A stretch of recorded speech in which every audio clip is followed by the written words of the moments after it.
Hey everybody, it is I, Uncle Greg, aka the Free American Spirit, and I think we're going to dodge that $650 water heater replacement bullet. So I'll tell you the good news in here in a minute, but please hit that thumbs up, like, subscribe so that you get that little bell notification. And use those links that I provide because, I just make a little dinky commission, costs you nothing, and it helps me bring you videos like this.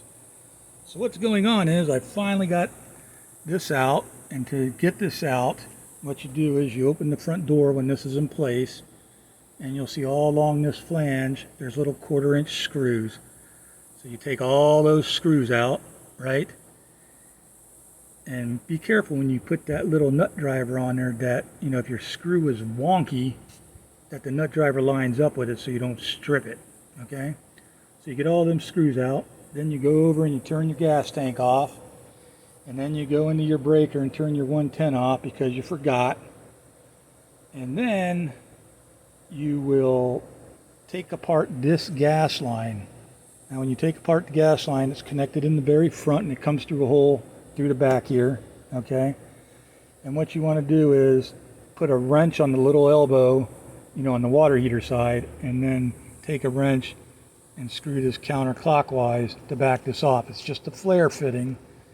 So once you have that off and you have all these screws out of place, then you can come up to the door and stick a, what do you call it, a plastic or a metal, be careful, putty knife, and you basically pry that butyl tape away.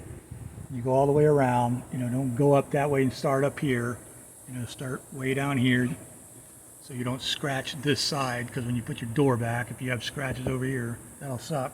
Anyways, so now you got that all loose, and this is loose. There will also be, where this goes through the heater, there'll be like a silicone gasket right here. You'll either have to cut that out or pull it out or whatever. Once you get that removed, then you slowly start pulling this water tank out, right? And then as you're pulling it out, you kind of push that through the hole. And then once you get this through the hole and this is out a little bit, you want to hold on to this as you're pulling this out so that this is not moving. You don't want to move that wire back and forth. See, mine has a lot of play, but yours might be tighter. The last thing you want to do is kink it or something like that. And you darn sure don't want to booger up that flange, okay? But once that's through the metal part of the water heater, then you just keep pulling it out. This is your 110. And I will pop this open. See, it's kind of loose right here, but I'll pop it open to make sure those wires are really, really tight before I put it back. Now as that water heater is coming out, these are the controls for your DC control, okay? And you got to make sure that each one of these nuts kind of pops out. You might have to go like that as you're pulling out the heater to make sure they clear that wall. And once you get them out, you'll take them apart. Now this brown one right there goes to that brown one, or orange, whatever color this is. This green one goes to that white. This is a white wire that went to the black, so I put tape around it to mark it, okay? And then this blue one, of course, goes to the blue. So all of them are color coordinated because of this tape, except for the green one, which, you only have one other choice. Anywho, so once that's all done, you've got it out. I put mine on a little TV tray, just fit right on there. And here's the culprit. This little part right here, I don't know if you can see it, but there's a crack right there. See that little crack right there? That's what was leaking. And once I got that off, I pulled this out. Now this nipple on my old fitting, see, this won't fit. This is the way it was sticking because that sticks out, but it was made for the old fittings we had. So I either got to get another 1/2-inch nipple, or I'm going to see if I can turn it this way and get it to go down in there. I may just have to bust that out or whatever, because it's kind of flanged a little wide, but I may get it down in there. Anywho, once that's done, then I've got a new fitting, and this is just a male by female 90. I would rather have another plastic one if I could, but this won't break. Hopefully there'll be no electrolysis. But the new fitting will fit right on there. And if you look at the new fitting, when you tighten that up, it has that rubber washer in there, right? And it's kind of cone shaped, so it just gets a real good seal, on that. So once all I got this all in place and I got that back, I will then do the reverse, right? We'll just take this, we'll put it back up in there, we'll slowly slide it through, and when this gets close, we'll keep pushing it as we guide this through the hole, and then as each one of these nuts gets close, right, we will then connect these wires back and then guide these back through, make sure these wires don't scrape on that sidewall right there, and we'll just keep pushing it back until we get about 2 inches, from the wall there.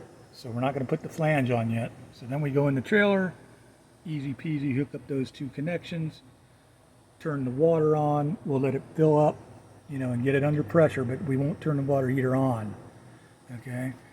Once we know there's no more leaks or whatever at that stage, then we can go turn our 110 on and our gas on. Now, to turn the gas on, once again, you're going to have to connect this to flare fitting. You don't need tape on that little 90 on the front of the heater. You just guide this up. Make sure you have it lined up good, okay? And put a little crescent wrench on the little 90 and a crescent wrench here. And snug this up really good. And then go turn your gas on. And in a cup, a glass, get you some water, put a bunch of soap in it and mix it up so it's really bubbly. And as that gas is on, spray it all around there, drip it all around there, so if you have a leak, it'll bubble. Now, I would suggest, instead of I would do the electric first, okay, and make sure it heats up and none of these are leaking. And then once that's done, I'd put my butyl tape around here, slide it back so that the butyl tape seals, and then put my screws in place. Then I would drain all the hot water out, right? Just turn your hot water on. And once that's done, turn it back on again. Let your gas run, because it's going to take a little time to suck the gas up from the tank, all the way to here, and make sure that's operating. Hey guys, I hope you use my links and stuff like that, because it helps me bring you videos like that. It costs you nothing more to buy something from my Amazon. I hope this was informative. It was a pretty simple job.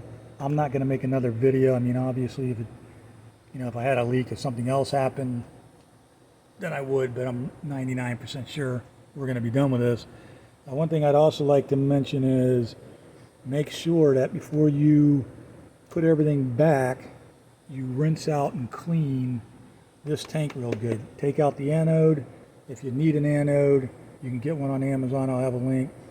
And then they make a little, like a sprayer wand that you hook to your hose, and you can, when you take the anode out, the anode, A-N-O-D, the rod that corrodes so that your tank doesn't corrode, you can, as you have water running in there, you can then stick that with your hose, attached to your hose, stick that in there, and you'll see all kinds of scale and junk come out. So, while you're at it, just clean the inside of your tank.